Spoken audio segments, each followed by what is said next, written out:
તારીખે રાષ્ટ્રીય વિજ્ઞાન દિવસ ઉજવવા 28 ફેબ્રુઆરીના રોજ રાષ્ટ્રીય વિજ્ઞાન દિવસની ઉજવણી નિમિત્તે હું હિરકરા નકિયા અહીંયા ઉપસ્થિત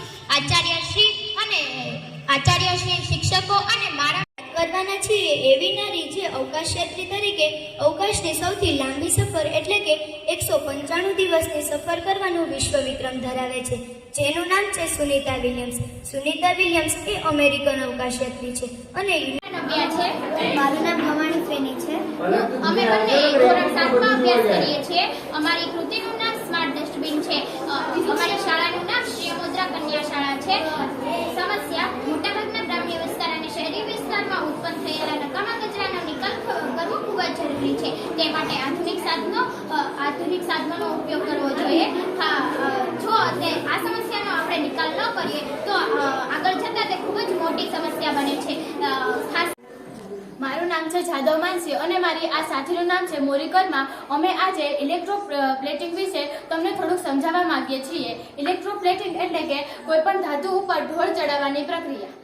તમે રોજિંદા જીવનમાં જોયું હશે કે કોઈ પણ પ્રકારના ધાતુ ઉપર કોઈ અન્ય પ્રકારની ધાતુનો ઢોળ ચડાવવામાં આવે છે. શું તમને ખબર છે તે કઈ પ્રક્રિયા દ્વારા થાય છે?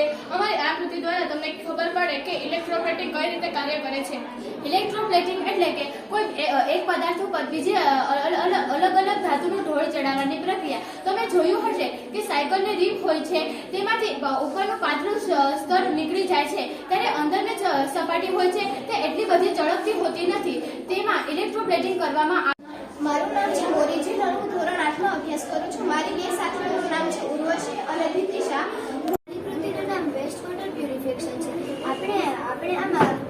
આપણે આ વરસાદનું ગંદુ પાણી હોય છે, ગંદુ પાણીનો આપણે સંગ્રહ કરીએ છીએ અને જો આપણી ઘરે આવડું ઉપકરણ હોય તો આપણે સ્વચ્છ પાણી કરી શકીએ છીએ. જો આમાં વરસાદનું ગંદુ પાણી છે, આમાં આ નળીમાંથી તે પસાર થઈ અને આ બોટલમાં આવે છે. મારી કૃતિનું નામ ઘરનું મોડેલ છે. આમાં જો આપણે મોઢે યાદ રાખવા જાય તો ઘણા સમય પછી આપણને તે ભૂલાઈ જાય છે અને જો મોડેલ દ્વારા યાદ રાખીએ તો આપણને હંમેશા ઘણા સમય સુધી યાદ રહે છે. તો આમાં આપણે આમ ખેંચીએ તો દેખાય છે. અને મારી સાથીનું નામ ઉનેવાળ નેહા છે.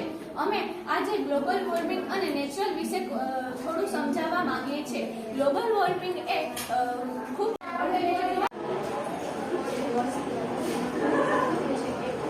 મારા સાથીનું નામ બાવે વિશા અને પરવા યુનિટ છે.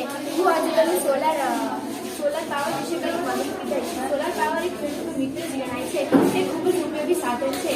જો સિંચાઈ દ્વારા ખેડૂત પોતાના ખેતરમાં સોલાર પાવરનો ઉપયોગ કરશે તો તેનો ખર્ચ અને સમય બચશે. સરસ.